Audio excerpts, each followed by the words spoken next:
WEFM,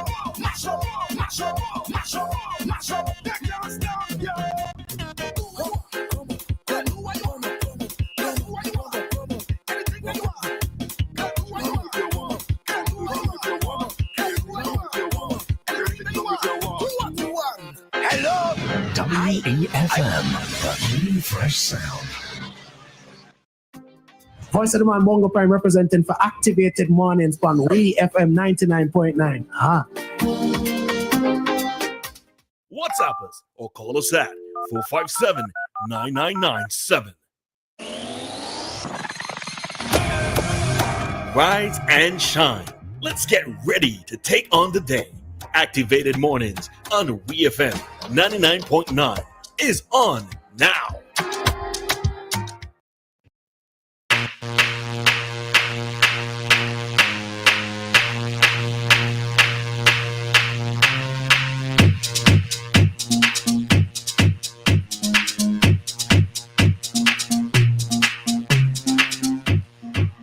And good morning. We are back with you for another day here on WeFM's Activated Mornings program. In studio, it is Dianna, Cain, and myself, Roleza Samuel. It is the 31st of October. It is the end of the month.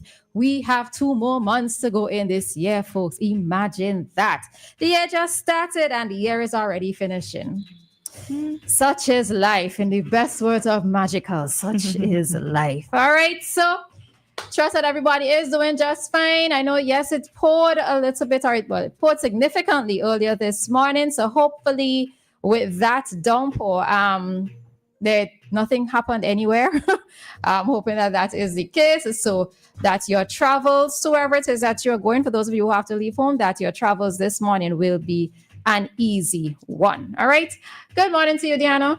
Morning, Roleza. Morning, everybody. I hope you're doing well and you are ready to be activated with Activated Mornings.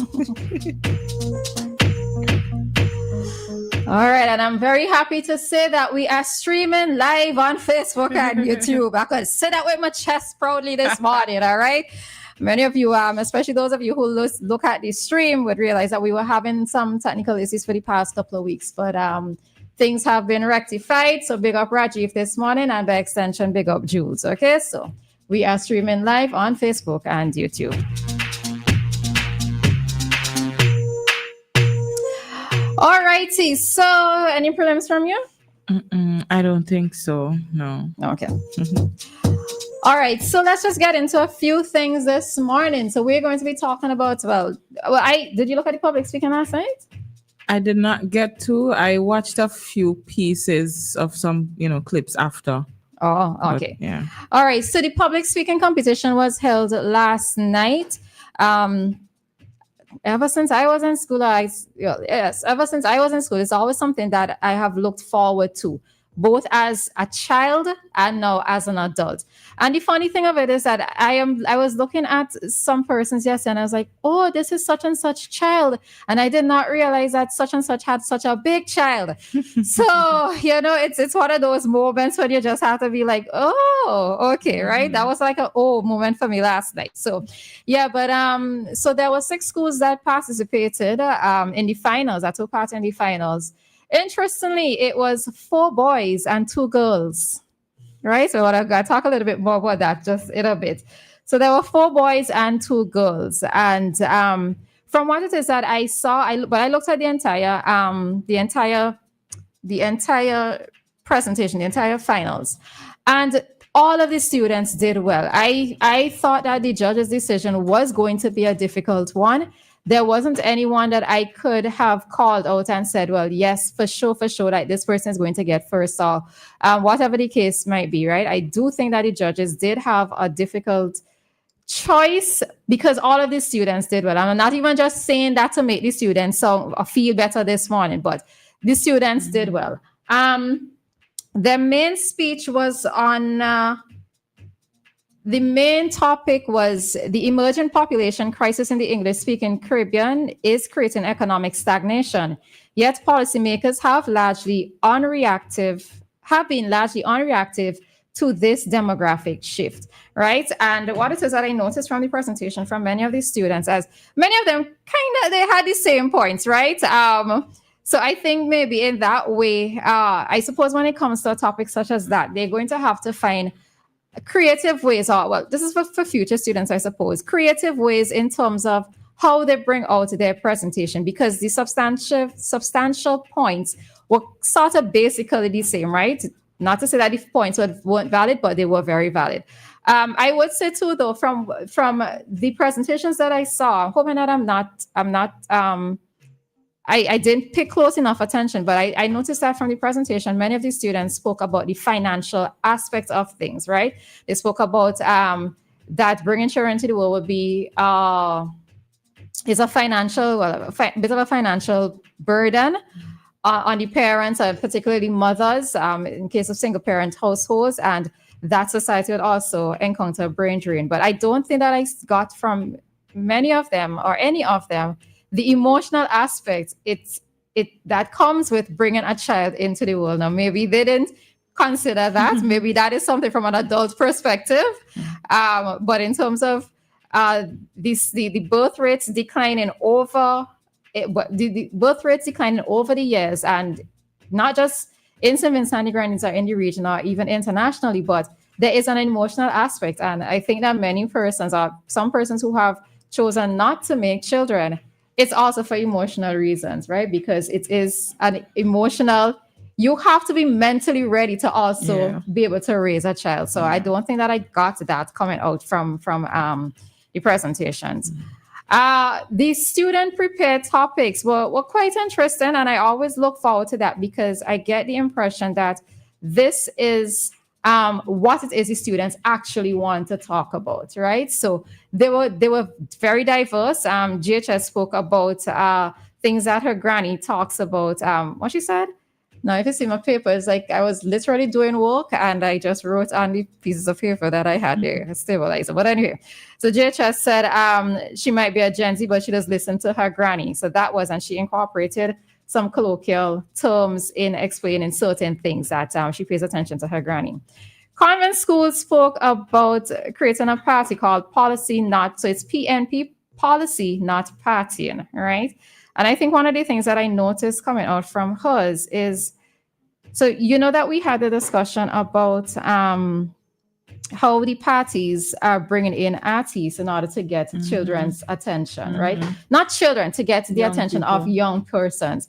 One of the things that she suggested is maybe what they can do, instead of throwing these parties with questionable artists, is probably go to them, the young person. So you go to them when they have, let's say, the Rangers meetings, or when they have whatever group meetings that would involve young persons. That was a suggestion that she raised. And I thought that was quite different and interesting, because definitely, I don't think that anybody, I don't think I've ever heard of, let's say, a politician or political party going directly to them in that regard. So it's because of where their focus usually is, but that's all I'm gonna say. Right. Mountain View spoke about brand name and consumerism, and interestingly, he spoke from young person standpoint, but he also brought the adults into it, because he's like, so why do you as adults think that y'all need to get the latest phones and look at your Amazon cat and your Shein cat? And so it was quite interesting, right? So there were other topics that the other students brought out. But for the finals, right, so grammar school talked about the missing girls, but he also spoke about what's really missing from our society when it comes to these missing girls. North Union spoke about forced ripening of our young children, and Thomas Saunders spoke about involvement, acceptance, and appreciation. Interestingly, the North Union School captured all three segments.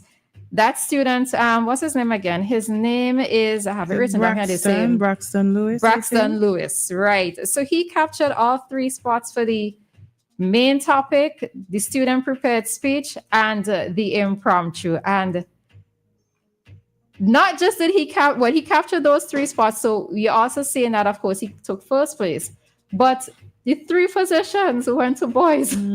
Yeah, that's one of the things I was going to commend them on. I'm actually really proud that the 3 positions went to the boys. We're usually talking about the boys, how the boys are a little bit behind and the girls are, outshining them. So I am actually pleased that for something like this, the boys came out on top. Boys, make up on yourselves.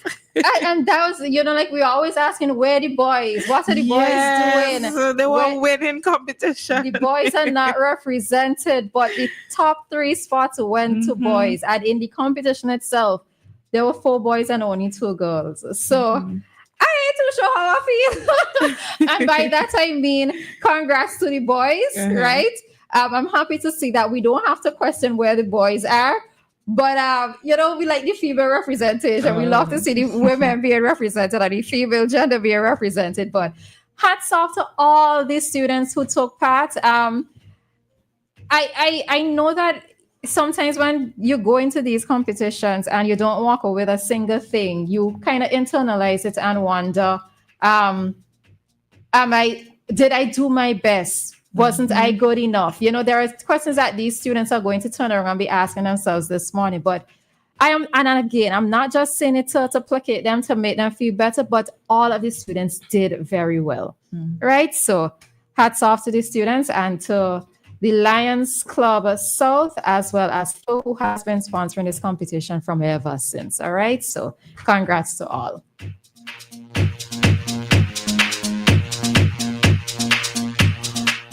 All righty. So good morning, Nicole, and how are you? Good morning. I am doing well. I'm a little exhausted. Yesterday, I talked to nearly 500 students for the whole day. So it was great. But I realized age catching up with me. It's either age or it was the heat. But one out of the 2 things, I was wiped out, but I'm okay today. Let's blame it on the heat. We don't want to put things on age right now. Let's blame it on the heat, okay? All right. So we're glad that you're with us this morning. Welcome and good morning to everyone listening. Bonjour. All right. So just to touch on another thing as well, we note that the complex is shaking again. What you say? All right. So a report on Eyewitness News, but I noticed other news sites carrying it as well, said that multiple scores have confirmed to Eyewitness News that the financial complex in Kingston, which houses the office of the office of the Prime Minister and the Ministries of Finance and Foreign Affairs, is shaken again. The second time this month. The shaking was first reported on the 6th of October, right? There was also a video accompanying, this story of several persons who were in the front lawn area of the complex. So, I mean, I don't know. And of course, social media this time where, it's tied to the election season and depends on which party you're supporting, they have interpreted the shaking as possible signs, of different things. But I don't even know if I really want to. I'm still not in a position where I can joke around about it because I don't know, right? I know that there was a release stating that tests were carried out and the building is okay, it's safe and everything. But I don't think that persons would exaggerate what it is that they're feeling, right? And for them to be outside would indicate something. So I don't know, right? I think my real thoughts that I would like to express, I probably won't say it on air because I kind of feel like sometimes you just jinx things when you say things. So when you verbalize things, so I probably just keep it and just say a prayer. But just hoping that, all right. Think y'all could finish my thoughts there.